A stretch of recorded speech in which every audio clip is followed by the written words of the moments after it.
کل مارکیٹ میں ہر شخص یہ طے کر کے بیٹھ جائے، دکاندار بھی ہیں یہاں، کارخانہ دار بھی ہیں، ٹیچرز بھی ہیں، اساتذہ بھی ہیں، علماء بھی ہیں، عوام بھی، ہم یہ فیصلہ کر لیں کہ کچھ بھی ہو جائے آج کے بعد جھوٹ نہیں بولیں گے، صبح ہی آپ کا شہر بدل جائے گا۔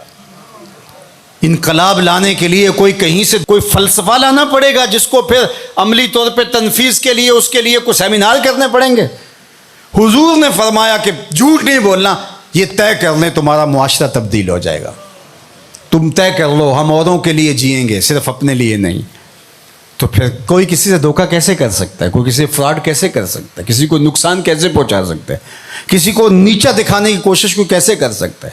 صلہ رحمی، رویوں کی خوبصورتی، جس کا کوئی کمانے والا نہیں ہے اس کے کمانے والے ہم بن جائیں۔ تو صرف ہم یہ طے کر لیں تو ہمارا پورا شہر بدل جائے، ملک بدل جائے، پوری کائنات بدل جائے، لیکن آنا ہوگا محمد عربی کے قدموں تلے، حضور کی چوکھٹ پہ آنا ہوگا۔ دوسروں کے لیے جینا سیکھیں، سچائی کو شعار بنائیں، کسی سے دھوکہ نہیں کریں، اپنے اندر اتر کر کے اللہ کو ہم نے جواب دہ ہونا ہے، لوگوں کا خیال رکھیں، لحاظ رکھیں، ایک اچھی برادری تشکیل پاتی جائے گی۔ ایک دوسرے کا احساس کریں، ایک دوسرے کی ٹانگیں کھینچنے کی بجائے ایک دوسرے کو سپورٹ کرنے کا مزاج بنائیں۔ یہ حضور کی سیرت کا رنگ ہے، یہ حضور کی سیرت کا جمال ہے۔ اور اگر ہم یہ نہیں کرنا تو جلسے کیے جائیں، جتنے مرضی کر لیں، محفلیں بھی کروائی جائیں، کیا فرق پڑتا ہے اس سے؟ تلذذ ہے کانوں کا، سنا، لذت لی، چلے گئے، اگلے ماہ پھر دوبارہ ایک محفل بپا کر لی، لذت لی، چلے گئے، سال بعد پھر جشن بپا ہوا، لذت لی، چلے گئے، ساری زندگی بھی گزار دیں گے، کچھ نہیں ہوگا۔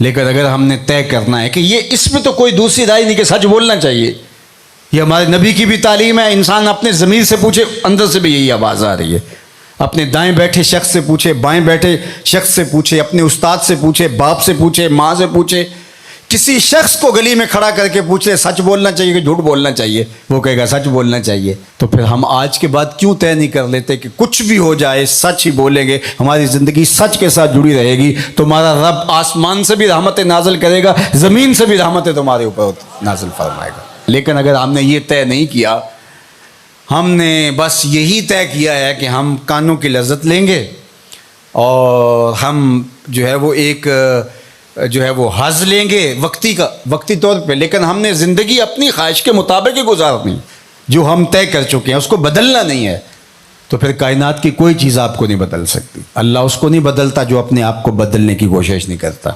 اللہ اس کو ہی بدلتا ہے جو اپنے آپ کو بدلنے کی کوشش کرتا ہے۔ وہ فرماتا ہے میری طرف اگر کوئی ایک قدم چل کے آئے میں 70 قدم آتا ہوں، اور میری طرف اگر کوئی چل کے آ جائے اتیت ہو ہر والا، میری رحمتیں دوڑ کے اس کا استقبال کرتی ہیں۔